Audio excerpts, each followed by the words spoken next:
you, because this came up, he says here, no longer is this going to be a partial ethic of consciousness, but includes the effect of the conscious attitude above upon the unconscious. So, what's he saying there? There's a responsibility of the total personality in the upon the group unconscious. Is that what he's saying? The collective unconscious? I think we're very far from that. No longer a partial ethic of consciousness, but includes the effect of conscious attitude upon the unconscious. When he gave his interview, he said, the unconscious is really unconscious, really unconscious, even to him. And so to think that we're going to totally assimilate the unconscious is inflation. Okay. Inflation. There's no way it could. There's no way it could, right. He's just saying the effect of the conscious attitude on.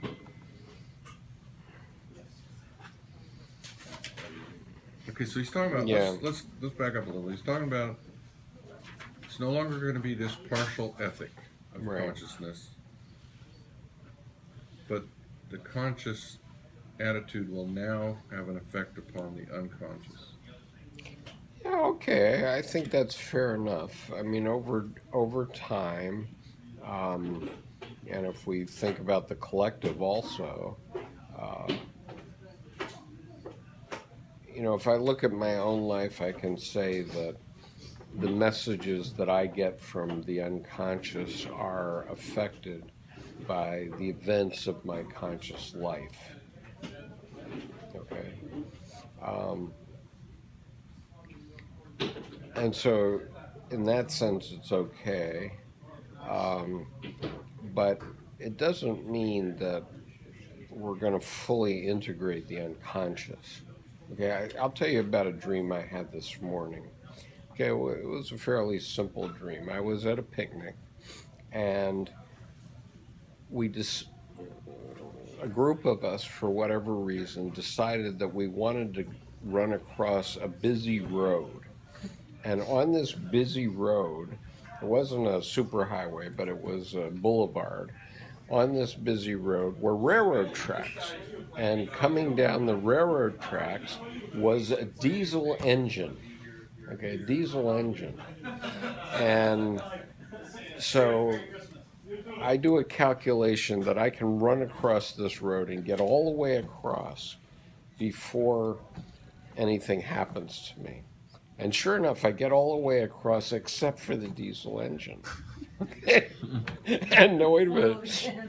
Okay, so the diesel engine hits me, literally hits me, and I kind of bounce off the cow catcher, okay, and bounce into the other side of the road. And so the diesel engine, this huge railroad engine, goes by me, okay, and I'm unharmed. And it wasn't going very fast, mind you. It wasn't going fast, but it was inexorable. And so now I have to ask myself, okay, so my unconscious is trying to tell me something.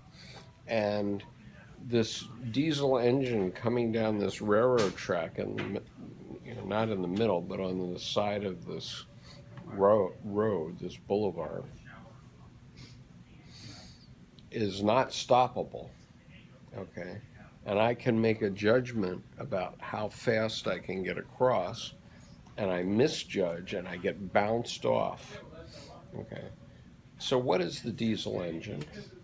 Well, I mean, you can't... It's a masculine symbol. I can answer that. All right, well, yeah, go ahead. All right, great, let's have some advice here. Well, from the LA Jung group, I studied... They had a seminar on transportation in dreams, and one was that a train signified the masculine energy, generally. And it would be a collective energy because it has a lot of passengers, unless it was a freight train. I guess. It's just, he just said one car. Just a You locomotive, just said the diesel engine. just the engine. Yeah, I mean, I sort of remember a diesel engine and a tender kind of thing, but I don't remember It's a big interesting train. that a diesel would have a tender, though. Well, and but- a cow catcher. Well, no, But so the advantage actually, with the diesel engine, I think the diesel, or part of the diesel engine is in a tender. Okay. it has Okay. oil in it. It has oil in it or something like that. Okay. Okay. But see, All right. that's like a dream book. It's like, it's the masculine. Yeah, Dream Book would say it's the masculine, but what would you say, Bill? All right, well, let's look at the dream. You're going to go across this thing, and you're on the boulevard, so there's traffic going in both ways, right? And then on the far side, there's the far side is the diesel. Is it? Right. It's going the same direction as this. Well, it's coming down the road in front, sort of in front of me as I start to run across the road, and I think I can, because of its estimated speed, I think I can make it across, but I don't make it across. I bounce off the Well, see, cow catcher you know, type I thing. would probe you if I were a therapist and find out what you thought of each of those, but without doing that. No, but I mean, fair Moving enough. on. No, but go I ahead. would, well, first of all, here you are, and I don't have any context at all, but my thought would be, here's the boulevard, you can go across it, and that's sort of like an even thinking. Thinking, you've got both sides, right? Mhm. You're okay. Yeah. But coming down one side of your thinking is this diesel train that's Right. moving slowly and inexorably. Right. Inexorably, it won't stop. It won't slow down. It's just And going to it- keep coming. And you run over and bounce off of that. Right. So there's something going on that I would think that your psyche or your thinking or something is actually a bit out of balance, and it's knocked you out of it's knocking you. Without Not from hurting me, safety, though. but Without not from hurting me. safe- Right, the but safe side. it's just it's a way to say, you know, you're looking for, there's a balance needed here that you haven't got right now. Yeah. Like you ran past the balance. Okay, and now so it's there. so we all know that I have He an. confronted the imbalance and the imbalance Right. balance. He bounced them off. Okay, so here's the problem, which is related to Dr. Jung's Red Book and this other book that we're talking about here, which is, 100 years ago, Dr. Jung was having the dreams or the visions about World War I coming, except he didn't know whether he thought that they were personal, okay?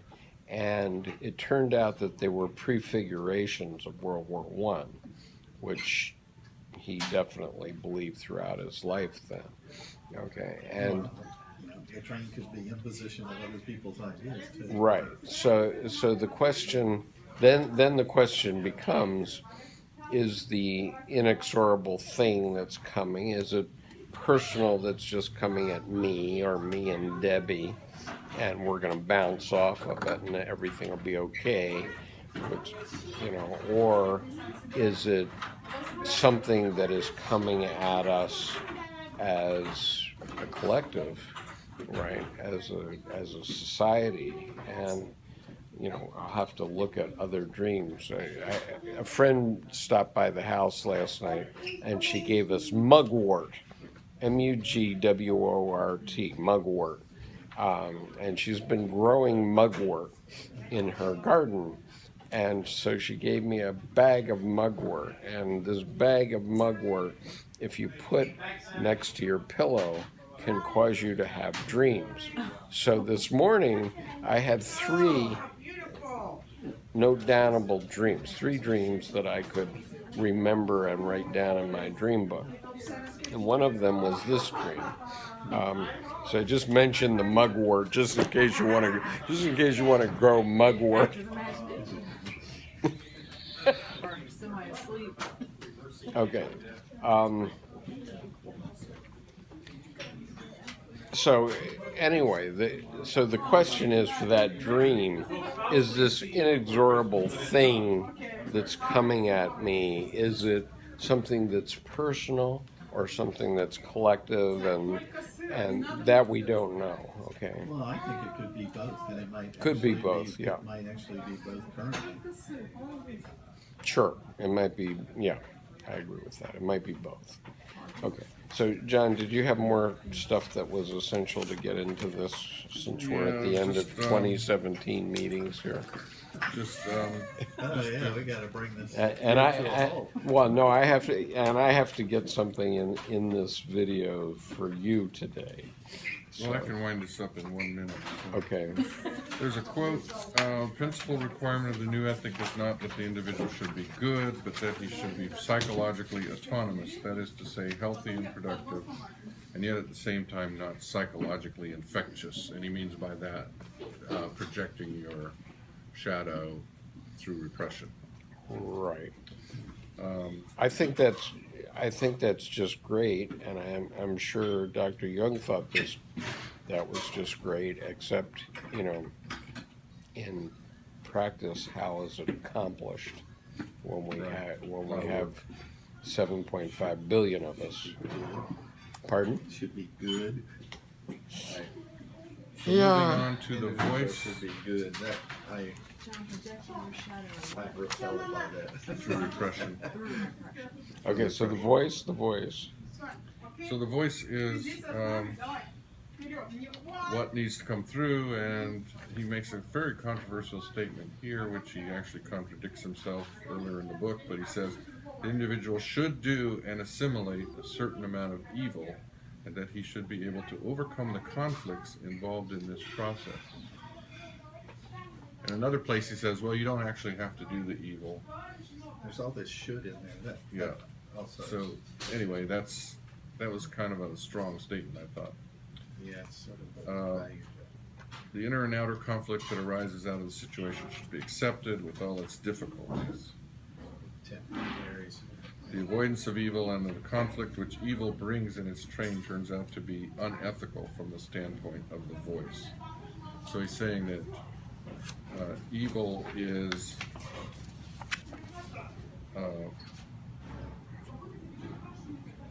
the duality, and good is actually the integration of the opposites. So he's redefining good and evil that way. Okay.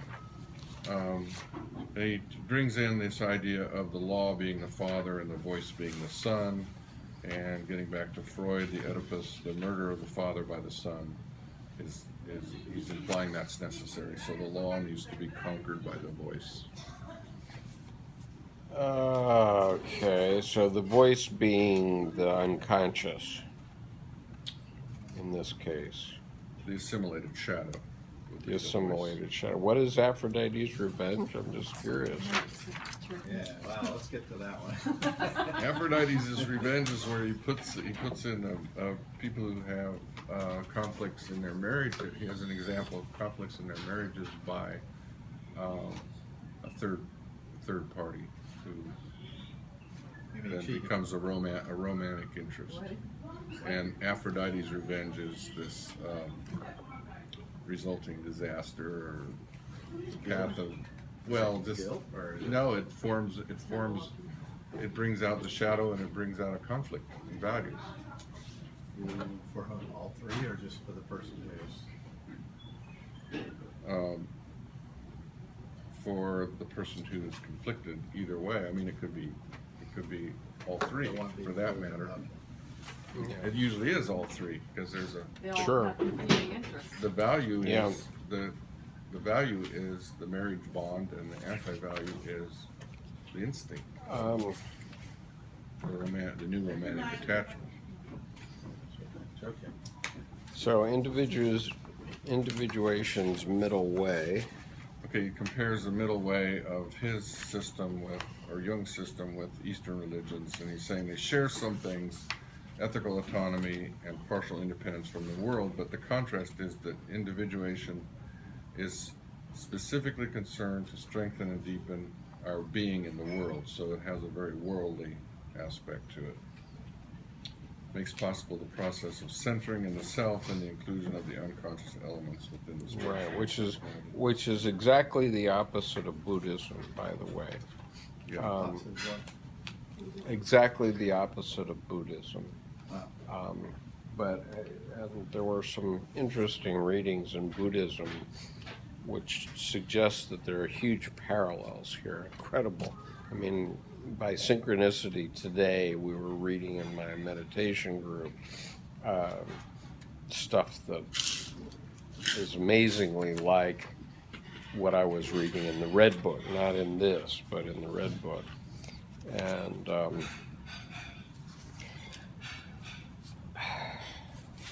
do you have There's one last slide. I'm going to skip Okay. the second to last one. The last one is a quote that I really liked, and I put it in here for that reason. It says, "It is no small part of the task of depth psychology to enable the individual to become capable of living in this world by acquiring the moral courage not to want to be either worse or better than he actually is." I thought that was one of those laser-like statements of Neumann's that peppered the book. So. well, I think that Pretty good. yeah, I think that that's a good statement, and I will have on the video for our viewers around the world put this entire PowerPoint into the video so that can be reviewed.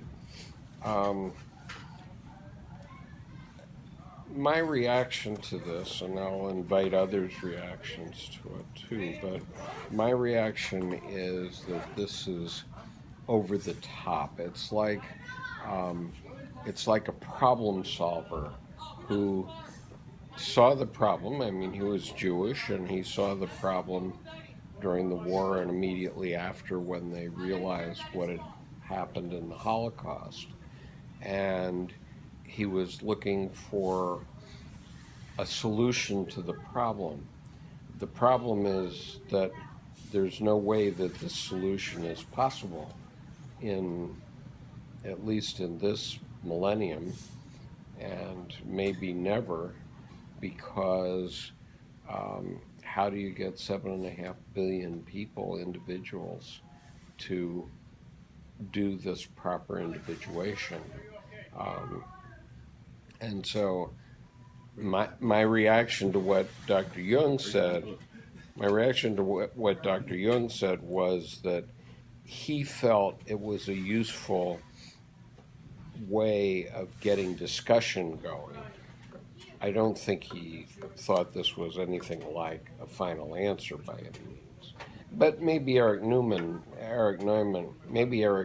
didn't think so either, to be honest. I mean, fair enough. And so, your reaction? Well, my reaction was that it was somewhat like you said, over cerebral, but on the other hand, it had a lot of subtlety in the way it divided up these categories of suppression and repression and things that I hadn't been aware of and hadn't seen. And even though I don't know if they're the absolute answer to what process actually happens in our world, I thought it was at least provocative enough to make me want to learn more about that. And it ties a little bit in with some things I already knew, which was the anatomy of mass movements, as written by Eric Hoffer in The True Believer. Mm-hmm. Had a lot of it meshed with what I already knew about mass movements. So I learned a lot from it. Yeah, I mean, I think Erich Neumann you can learn a lot by reading his work, there's no doubt about it. And you can see people who are doing both things, too. Because I know some people personally who are into this repression. But suppression. Well, but this is the process that we're in at this time. Let me go to Bill. And Bill, what's your reaction to this? Do you have a comment? Well, I haven't read the book, so I don't know specifically how to take it. I'm always put off with the idea of good and evil, these sort of value judgments, because I feel like it's gonna always be relative, no matter how horrific or how wonderful it is. It's gonna be. It's just, those are not words I use very often in my vocabulary, unless I'm just totally stunned by something. Because everything sort of integrates, and it's almost like, well, I just don't use those terms very often. They're not important to me. Right. Things that are important to me are like, I spent most of my career making aesthetic choices. Mhm. There's no good and evil in aesthetic choices. Right. I mean, there's brilliance and stupidity, but there's not. Right. There's not good and evil. Right. So I don't think in those terms. And even, I remember, we talked about Nietzsche, for example. And I remember I bought his book, Beyond Good and Evil. I thought, I'm gonna slog through this. And I looked at the title, I kept looking at the title, and I said, I don't care. I said, if it's Beyond Good and Evil, I already know what it is. I've studied Hinduism, Buddhism. I mean, all of that refers to things beyond good and evil, which is duality. So I wasn't interested. But I like Erich Neumann, and so I never even heard of this book. So he's got a book on, of course, the origins, but he's also got another book on the Great Mother Archetype. The Illusion Mysteries. Yeah, he has a lot of very good books. Is that Elysian? Yeah. Oh, Yeah. okay. Okay. Yeah. ELEUSIA. Right. So, Des, what was your reaction so far? This was my first Experience with it. So Yeah. I appreciate the great introduction. I would just say my knee-jerk reaction is it was almost like a thought exercise up to a point, because maybe considering the time it was written, that he was making leaps. Yeah. We might not, like you say, it might not happen. We might not be ready for that second half of it Yeah. that he's doing. My only comment about what you said, John, you were talking about slicing and dicing, and the issue is if we slice and dice, then we're right back in the mix of the opposites, no matter what it is. I mean, and the more we slice and dice, the more we're in it, right? And the problem is that we're all in the soup. So, I mean, Dr. Jung used to greet new patients when people would come to him as a new patient. He would say, "So, you're in the soup too." Right? I mean, that's the way he greeted new patients. And we all are, okay? And so I don't think the answer is in slicing and dicing in the end. And I don't know that anyone will be able to formulate an answer, because once you formulate it, then there's always going to be Slicing and dicing. there's always going to be slicing and dicing. Which implies judgment, right? Yeah, implies judgment, and so that's why Dr. Jung, I think, part of the reason why he got into alchemy, which was about everything being in the common vase, okay, the common cauldron. We're all in the soup. Well, Right. do the Swiss in general culturally get away from slicing and dicing, empiricism, and that sort of thing? They see. Oh no, I think More. that they're into it more. Yeah, they're So Jung was really radical in that regard. he was radical. That's right.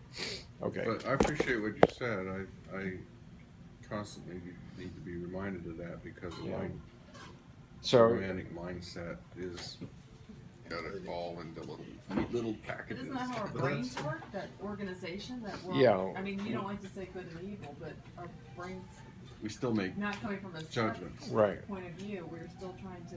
Yeah, I mean, even if you say you like something, even if you say it's stupid or not stupid in art, beyond stupid and not stupid.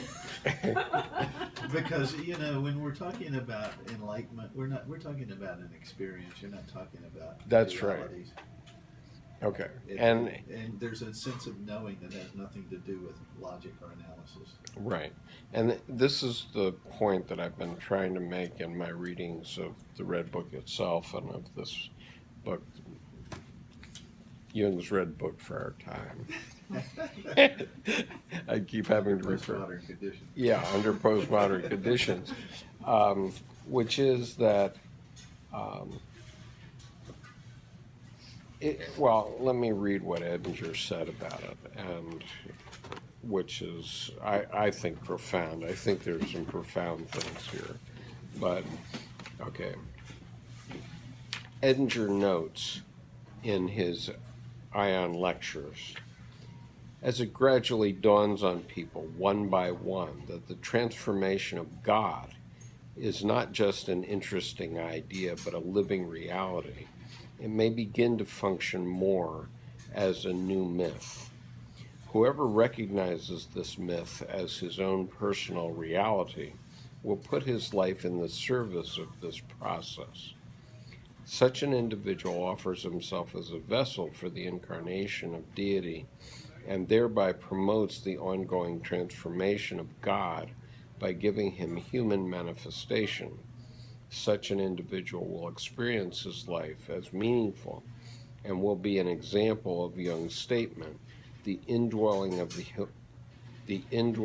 Holy Ghost, the third divine person, in man brings about the Christification of many. So I don't, when he says Christification of many, I don't think he's meaning, Anointed. Yeah. I don't think he's meaning Christianization. No, I think he means you're anointed with the gnosis. Right, you've had an experience. This is the experience I believe that Edinger was talking about when he talked about encounters with a greater personality. And if you've had this experience, and I believe I have had that experience, then nothing else matters. No church matters. Then you know. I mean, I think Bill probably gets it too. And I don't know about you, Des. Do you feel that you know, or are you still a believer, or are you still a doubter? That's the question. Believer. You're a believer. Okay. But you don't yet feel that you know. Okay. But I feel that I know. When, Dr. Jung obfuscated on this, right? When he was interviewed for the BBC, he was asked, do you believe in God? And he said, you mean now? And the interviewer said, yeah, now. And he says, oh, very complicated. I have no need to believe, I know.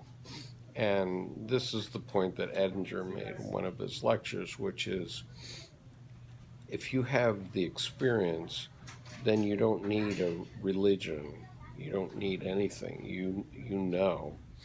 And, later on, Jung tried to pussyfoot about it he commented on a couple of his letters that, well, I wasn't talking about the metaphysical God, but then he's talking about the fact that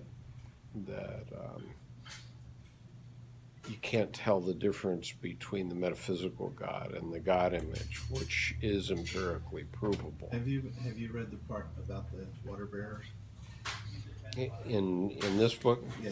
No. Because maybe it's Liz Green. Anyway, Yeah, it's Liz somebody Green. starts talking about the water bearers, which is Aquarius. We're going Right. from one epoch to the other, and the what do they call it?